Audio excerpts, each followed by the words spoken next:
Assalamualaikum warahmatullahi wabarakatuh. Waalaikumsalam warahmatullahi wabarakatuh. Alhamdulillah, hari pagi ini kita baru selesai ngopi bersama dengan seorang dai muda, dan sebelumnya kita juga barusan selesai menyampaikan kegiatan safari subuh yang dibuat oleh Ikatan Dai Indonesia Pengurus Daerah Aceh Barat.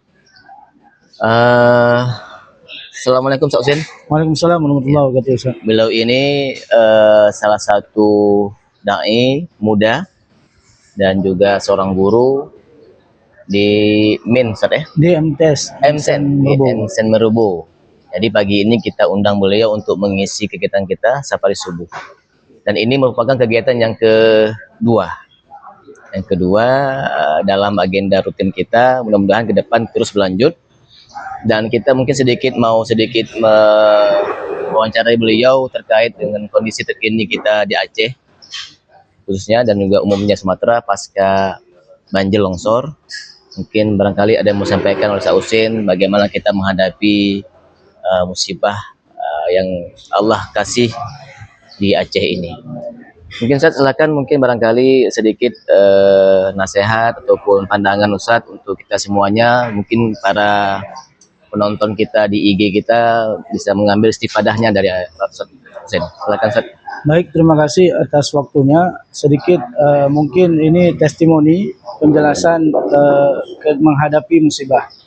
Ada sebuah nasihat yang bagus dari Imam Sya'rawi mengatakan bahwa musibah yang paling besar di dalam hidup kita ini bukanlah musibah yang sifatnya bencana.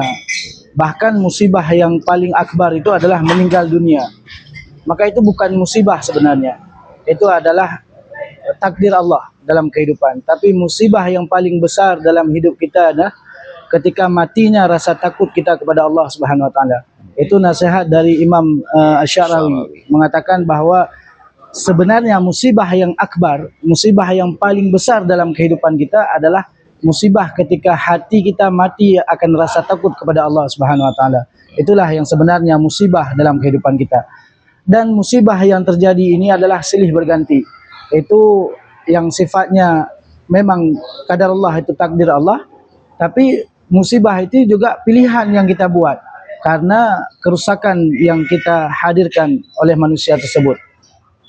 Bima kasabat aidin nas, akibat daripada perbuatan ulah tangannya manusia.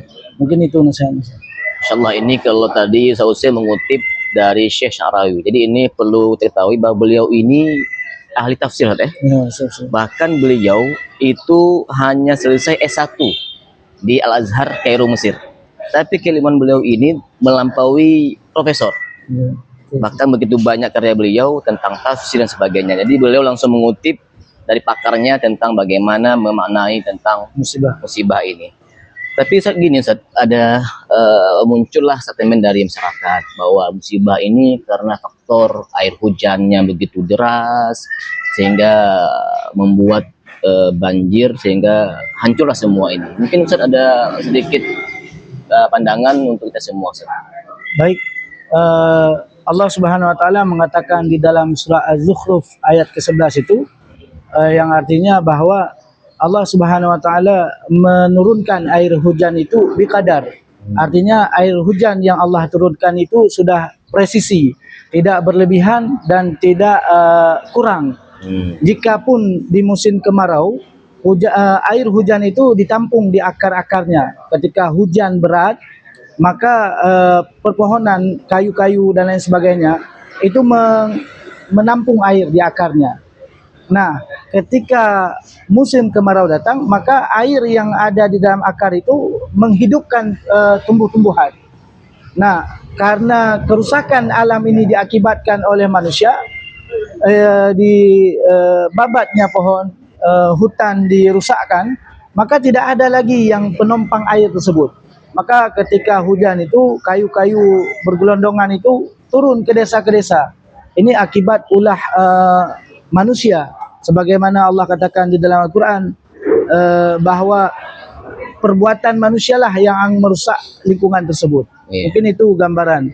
Satu lagi tambahan, kita di dalam Islam itu ada yang dikatakan dengan tujuan bersyariat, yaitu maqasid syariah. Salah satu kita melupakan, mengabaikan yang dikatakan oleh para ulama kontemporer adalah hifdzul bi'ah atau fikih bicara tentang lingkungan. Mungkin itu yang kita luput. Bukan berarti bahawa tidak boleh kita memotong kayu, boleh. Cuma ada takar dan kadarnya, hanya untuk kebutuhan kehidupan saja. Bukan sifatnya itu gimana kita ceritakan, sifatnya itu untuk bisnis yang luas, yang sifatnya illegal logging dan lain sebagainya. Itulah yang mengakibatkan kehancuran dan kerusakan alam. Mungkin itu, Ustaz. Artinya berarti ada keseimbangan ya. Kalau kita mungkin lihat ada konsep tawazun.